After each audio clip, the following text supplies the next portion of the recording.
ప్రభువు మీతో ఉండునుగాక. మీ ఆత్మతోను ఉండునుగాక. పునీత మార్కు వ్రాసిన పవిత్ర సువిశేషములోని భాగము. ప్రభువా కలుగునుగాక. మార్కు సువార్త 9వ అధ్యాయము 38వ వచనము నుండి 43వ వచనం వరకు, మరియు 45వ వచనము మరియు 47 నుండి 48వ వచనం వరకు. యోహాను యేసుతో, బోధకుడా, మనలను అనుసరింపని ఒకడు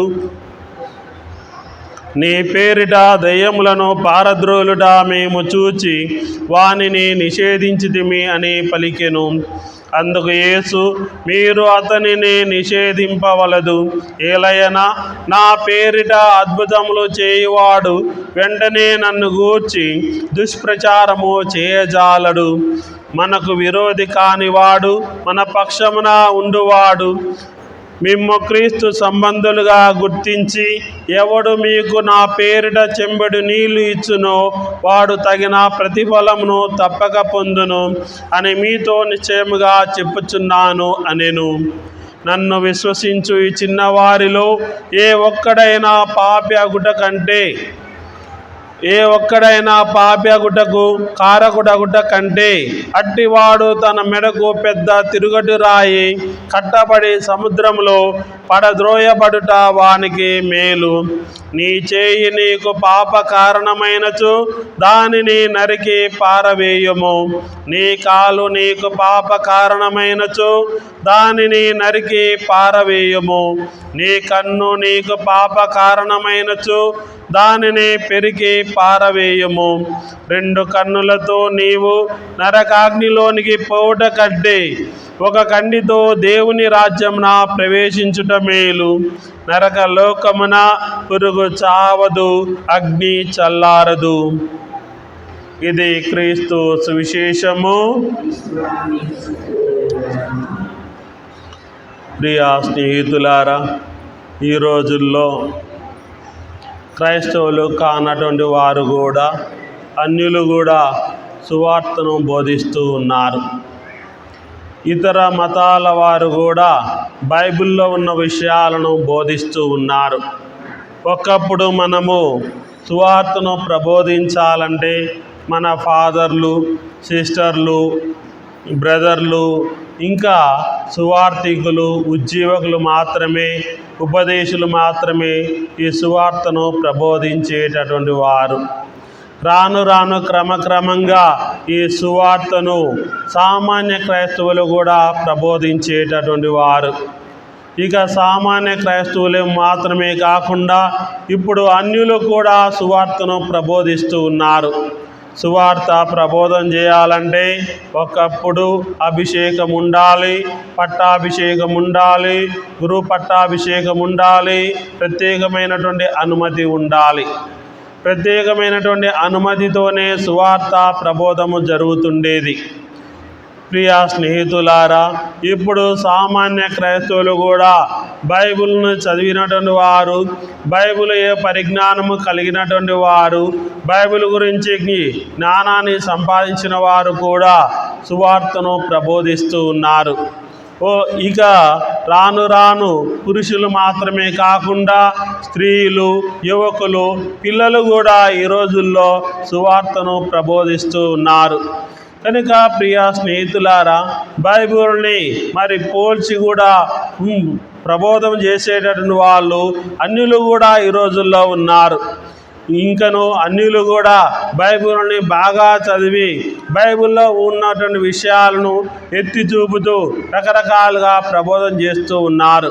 కనుక ప్రియా స్నేహితులారా, ఒకప్పుడు సువార్తను ప్రబోధం చేయాలంటే కేవలము కథోలిక గురువులు, ఇంకా కథోలిక సిస్టర్సు, కథోలిక బ్రదర్లు, కథోలిక ఉపదేశులు, ఉజ్జీవకులు మాత్రమే ప్రబోధించేటటువంటి వారు.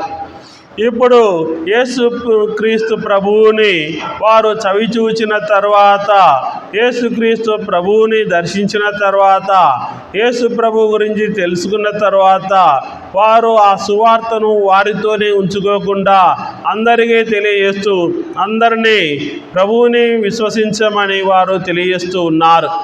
ఒకప్పుడు సువార్త ప్రబోధం అంటే కథోలిక చర్చి పరిధిలో ఉండేది, కథోలిక చర్చి ఆధీనంలో ఉండేది. ఇక రాను రాను ఈ యొక్క సువార్త ప్రబోధం అనేది సామాన్య క్రైస్తవుల చేతుల్లోకి పోవడమే కాకుండా ఇప్పుడు అన్యులు కూడా బైబిల్ చదువుతున్నారు. అన్యులు కూడా బైబిల్ యందు పరిజ్ఞానాన్ని పెంచుకొని వారు కూడా సువార్త ప్రబోధం చేస్తూ ఉన్నారు. వారు ప్రత్యక్షంగా ప్రబోధం చేసేవారు ఉన్నారు, పరోక్షంగా సువార్తను ప్రబోధం చేసేటటువంటి వారు ఉన్నారు. కనుక ప్రియ స్నేహితులారా, ఒకప్పుడు కథోలికులు కానటువంటి వారు సువార్తను ప్రబోధిస్తున్నారంటే మరి తట్టుకోలేకపోయేటటువంటి వారు. ఇక రాను రాను ప్రభు యొక్క ఆదేశానుసారంగా ఎవరు బోధించినా సువార్తే కదా అని విశ్వసించి నమ్మేటటువంటి వారు ఈ రోజుల్లో ప్రజలు కూడా వేరే చర్చికి పోవాలంటే వాళ్ళకు ఒక సొడ్డు దొరికింది. ఏమనంటే అక్కడ వాక్యం బాగుంది, ఇక్కడ వాక్యం బాగుంది అని ఓ సొడ్డు చెప్పుకొని సంఘాలు మారుస్తున్నారు. కానీ నేను దేవుని యందు విశ్వాసం ఉంచాను, నాకు నా దేవుని యందు విశ్వాసం ఉన్నది అని విశ్వాసం కోసం పోవడం లేదు. ఏదో సంఘాలు మారాలి, ఇంకా పెద్ద సంఘానికి పోవాలి, ఇంకా గొప్ప సంఘానికి పోవాలి, గొప్పదైన సంఘానికి పోవాలి, మహా గొప్ప సంఘానికి పోవాలి అన్నటువంటి ఆలోచనలతోటి వారు సంఘాలు మారుస్తున్నారు. కానీ వారిలో విశ్వాసము ఎంతవరకు పెరిగిందనేది మనం చూసుకోవాలి. సంఘాలు మారిస్తే మనకు విశ్వాసము సన్నగిల్లుతుందే కానీ విశ్వాసము పెరగదు. కనుక ప్రియ స్నేహితులారా, ఈ రోజుల్లో సువార్త ప్రబోధం అనేది హిందువులు ప్రబోధిస్తున్నారు, ముస్లింలు ప్రబోధిస్తున్నారు. వాళ్ళు తమ గ్రంథాల నుంచి బైబిల్ని పోల్చుకొని కూడా వారు సువార్తను ప్రబోధిస్తూ ఉన్నారు. కనుక ప్రియ స్నేహితులారా, ఈ రోజుల్లో మనం చూస్తూ ఉన్నాము, జ్ఞానస్నానం స్వీకరించని వారు కూడా వారు బైబిల్ చదివి బైబిల్ యందలి పరిజ్ఞానాన్ని పెంచుకొని వారు నేను యేసు ప్రభుని చూశాను, యేసు ప్రభుతో మాట్లాడినాను, యేసు ప్రభు నాతో మాట్లాడినాడు, యేసు ప్రభు నా యందు ఉన్నాడని చెప్పేసి అన్యులు సైతము ఇతరులు సైతము సువార్తను ప్రబోధం చేస్తూ ఉన్నారు. ప్రియ స్నేహితులారా, వారి యొక్క సువార్త ప్రబోధము భౌతికంగా మాత్రమే కాకుండా ఈరోజు ఆన్లైన్లో కూడా సువార్తను ప్రబోధం చేస్తూ ఉన్నారు. ఈ దినమున మనం మొదటి పట్టణాన్ని చూసిన ఎడల ఇశ్రాయేలు ప్రజలను దేవుడు మోషే నాయకత్వమున ఈజిప్టు బానిసత్వం నుండి తీసుకుని వచ్చి ఎర్ర సముద్రాన్ని దాటించి సీనాయి పర్వతం వద్ద ఉన్నప్పుడు వాళ్ళు ప్రజలందరూ గగ్గోలు పెట్టారు. వాళ్ళు దేవుడు మమ్మల్ని బానిసత్వం నుంచి విడుదల చేసినాడు, మాకు స్వేచ్ఛ స్వాతంత్రాన్ని కల్పించాడు అని సంతోషపడకుండా కృతజ్ఞత కలిగి ఉండకుండా ఇదిగో ఈజిప్టులో మేము బానిసలుగా ఉన్నా కానీ అక్కడ మేము మాంసం తినేటటువంటి వారము, అవి తినేవాళ్ళము, ఇవి తినేవాళ్ళము, రకరకాల వంటలు తినేవాళ్ళము, ఈడు వచ్చినవు ఈడ మేము ఆకలితో అలమటిస్తున్నాము, రుచి పసి లేని మన్నాను తింటున్నాము అని గగ్గోలు పెడితే అప్పుడు మోషే వెళ్ళి ఆయన ప్రార్థన చేశాడు.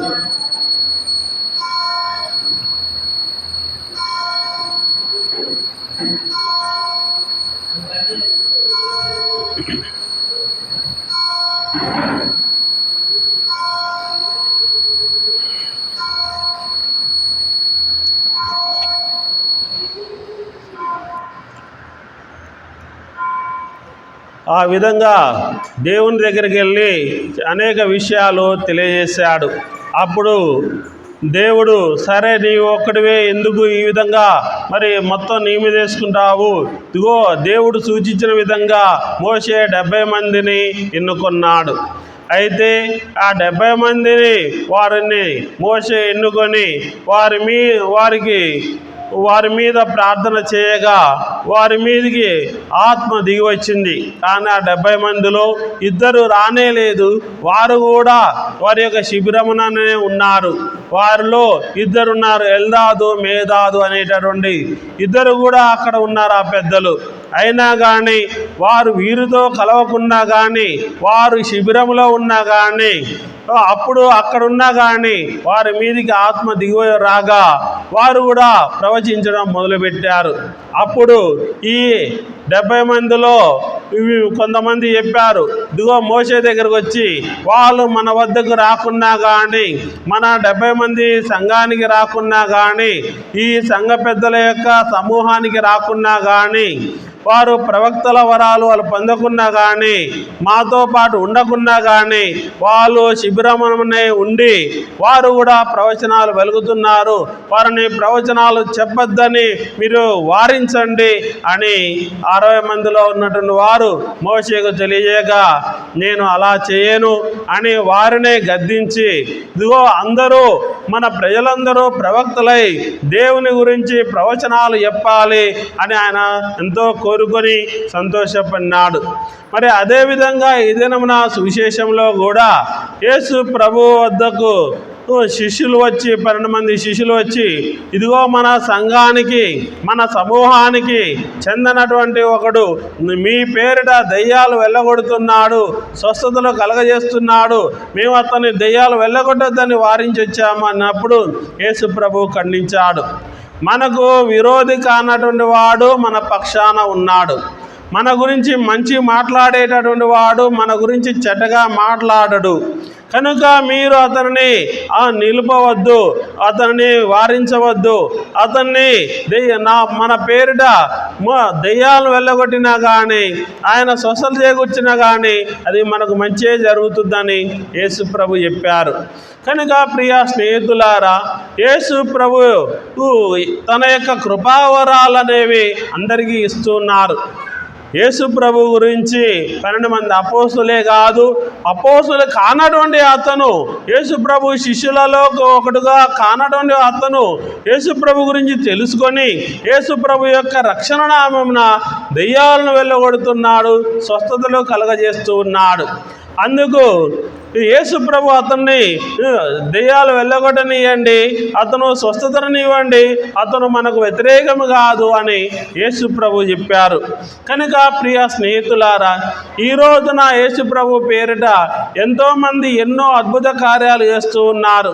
జ్ఞానస్నానం స్వీకరించిన వారు చేస్తున్నారు, జ్ఞానస్నానం స్వీకరించకుండా యేసు ప్రభు పేరిట అద్భుతాలు చేసేటటువంటి వాళ్ళు ఎందరో ఉన్నారు.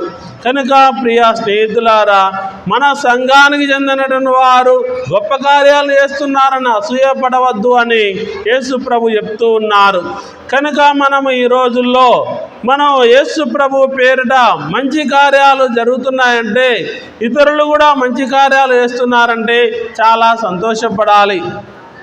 ప్రియ స్నేహితులారా, ఒకప్పుడు మనం అనేకమైనటువంటి ధార్మిక సేవలను క్రైస్తవ మతమే చేసేది. ఈరోజు క్రైస్తవులు కానటువంటి వాళ్ళు కూడా అనేకమైనటువంటి ధార్మిక సేవలు చేస్తూ ఉన్నారు. ప్రభువు సూచించిన విధంగా, ప్రభువు చేసిన విధంగా, మరి మన కథోలిక శ్రీసభ చేసిన విధంగా మనం చేసినట్లుగానే ఇతరులు కూడా వాళ్ళు కూడా అనుసరించి వారు కూడా అనేకమైనటువంటి సేవలు చేస్తూ ఉన్నారు.